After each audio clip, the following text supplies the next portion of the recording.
Un soir, pendant les 31e championnats du monde de ping-pong se déroulant à Nagoya au Japon, le pongiste états-unien Glenn Cowan prolonge son entraînement avec le joueur chinois Liang Guiliang.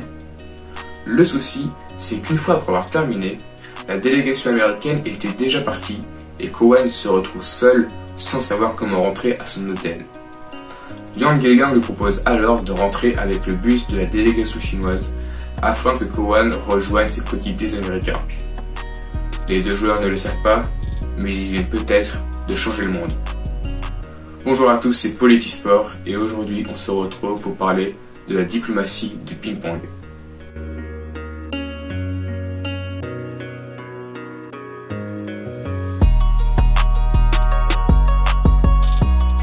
En 1950 démarre la guerre de Corée qui oppose la République de Corée au sud de la péninsule, soutenue par les États-Unis, à la République populaire de Corée, soutenue par la Chine et l'URSS. La fin de ce conflit, le plus sanglant de la guerre froide, en 1953, aboutira non seulement au partage en deux de la péninsule coréenne, mais également au gel des relations sino-américaines. Dans les années 60, la Chine va même proférer des menaces de guerre nucléaire à l'encontre des États-Unis. Malgré tout, le dirigeant chinois d'alors, Mao Tse-tung, souhaitait s'ouvrir au monde et aux États-Unis afin de contrebalancer les tensions qu'il existait alors entre la Chine et l'URSS, mais également pour être reconnu à l'international comme la véritable Chine, puisque l'ONU ne reconnaissait pas la République populaire de Chine jusqu'en 1971. Effectivement, avant 1971, la communauté internationale ne reconnaissait pas la République populaire de Chine, car elle reconnaissait la République de Chine, plus connue sous le nom de Taïwan, comme étant représentante de la nation chinoise, jusqu'à la résolution de l'ONU en 1971 qui accorde le siège de la Chine à la République populaire de Chine.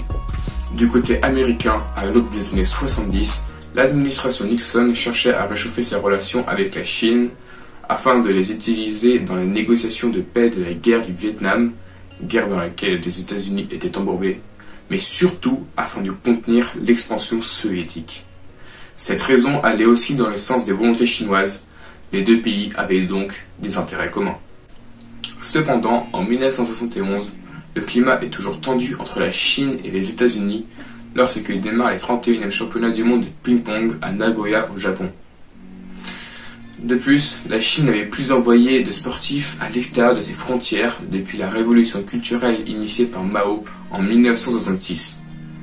C'était donc un événement de voir les pongistes chinois, eux qui sont experts en la matière, puisqu'ils ont remporté l'ensemble des titres mondiaux masculins entre 1959 et 1965, avant que la Chine n'arrête d'envoyer ses sportifs en dehors de ses frontières, dans ses compétitions internationales. Un jour, durant les championnats du monde, une séance tardive entre le pongiste américain Glenn Cowan et son homologue chinois Liang Guiliang se termine lorsqu'un officiel japonais les invite à quitter les lieux afin qu'ils puissent fermer la salle. En sortant, le natif de New Rochelle réalise alors que le bus de la délégation américaine était parti sans lui. Le joueur chinois Liang Guiliang lui propose donc de prendre le bus de la délégation chinoise. Cet Américain à l'allure de hippie ne reste pas longtemps inaperçu dans le quart de ses adversaires.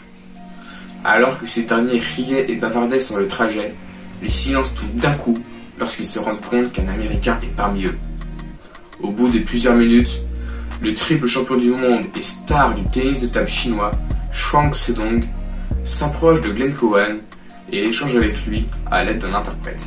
À la fin de la discussion, ils ont sympathisé, ce qui était très dur à imaginer pour l'époque, et Chuang Zedong va même offrir une broderie de soie représentant les montagnes de Huangshan à Glenn Cowan.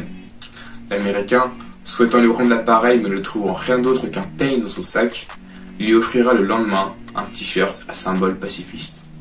En descendant du bus, des photographes et des journalistes les attendaient et ne manquent pas de relayer cet événement particulier le lendemain dans la presse. D'abord réticent, Mao Tse-tung demandera finalement à son héros national, Chuang Zedong, d'inviter l'équipe américaine de tennis de table à venir en Chine afin de disputer des rencontres face aux pongistes chinois. Ainsi, juste après les mondiaux de Nagoya, le 10 avril 1971, une délégation américaine de 15 personnes, composée de 9 joueurs, 4 officiels et 2 épouses de joueurs, franchit la frontière chinoise. Des matchs d'exhibition sont organisés durant 7 jours, du 11 au 17 avril 1971. Dans un article du journal Le Monde, Tim Bogan, un des officiels de la délégation américaine s'étant rendu en Chine, déclare « Ils étaient bien meilleurs, mais ils nous laissaient gagner pour ne pas nous humilier. S'il y avait 11 matchs, ils en gagnaient 6. » En effet, l'état d'esprit n'était pas à la compétition, mais à l'apaisement des relations entre les deux pays. La délégation américaine sera même reçue par le premier ministre chinois Zhou Enlai dans le Grand Palais du Peuple, un honneur que la majorité des ambassadeurs étrangers en poste à Pékin ne s'était jamais vu accorder, écrira le secrétaire d'État américain Henry Kissinger dans son livre de la Chine. Zhou Enlai, en cette occasion, déclarera, en s'adressant à la délégation américaine, « Vous avez ouvert un nouveau chapitre des relations entre le peuple chinois et le peuple américain. Je suis sûr que le début de votre amitié sera soutenu par la majorité de nos populations. » Cet événement montre bien à quel point les dirigeants chinois souhaitaient reprendre le dialogue avec les Américains via la voie du sport. Les pongistes chinois iront eux aussi dans le pays opposé, passant quelques jours aux États-Unis entre le 12 et le 30 avril 1972.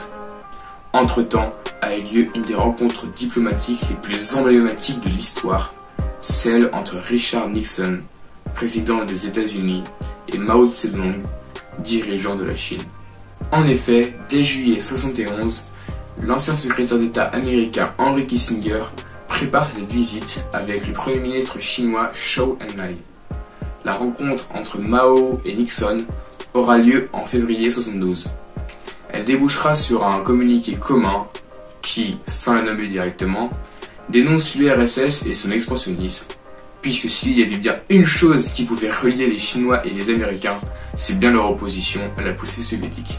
En 1979, les relations diplomatiques entre la Chine et les États-Unis sont définitivement rétablies, et les États-Unis reconnaissent bien la nation chinoise comme étant la République populaire de Chine, et non plus la République de Chine se situant à Taïwan.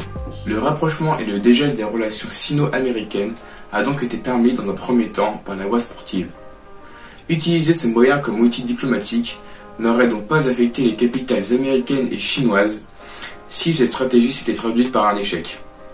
Alors que s'ils avaient tenté des échanges diplomatiques directs, la non-réussite de ce réchauffement des relations aurait directement touché les gouvernements respectifs de ces pays eux-mêmes. Le sport a permis un renouveau dans les relations internationales entre la Chine et les États-Unis, et son utilisation à ce moment de l'histoire a pu laisser entrevoir un espoir plus grand de paix dans le monde. Au-delà de déchaîner les passions à travers le globe, le sport est un outil politique, un élément de soft power et un symbole de la diplomatie. Le sport est bien évidemment politique, et c'est assez étonnant aujourd'hui d'entendre notre président de la République nous dire l'inverse, alors qu'il est le premier à instrumentaliser le sport à des fins politiques.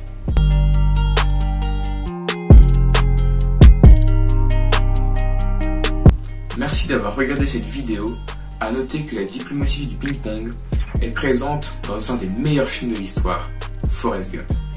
I thought I was going back to Vietnam, but instead they decided the best way for me to fight the communists was to play ping pong. So I was in the special services, traveling around the country, cheering up all them wounded veterans and showing them how to play ping pong. I was so good that some years later, the Army decided that I should be on the All-America ping pong team. We were the first Americans to visit the land of China in like a million years or something like that. Somebody said world peace was in our hands, but all I did was play ping pong. Si cette vidéo vous a plu, n'hésitez surtout pas à la partager autour de vous et à vous abonner à la chaîne. Vous pouvez également suivre le compte Instagram et le compte Twitter de Politisport.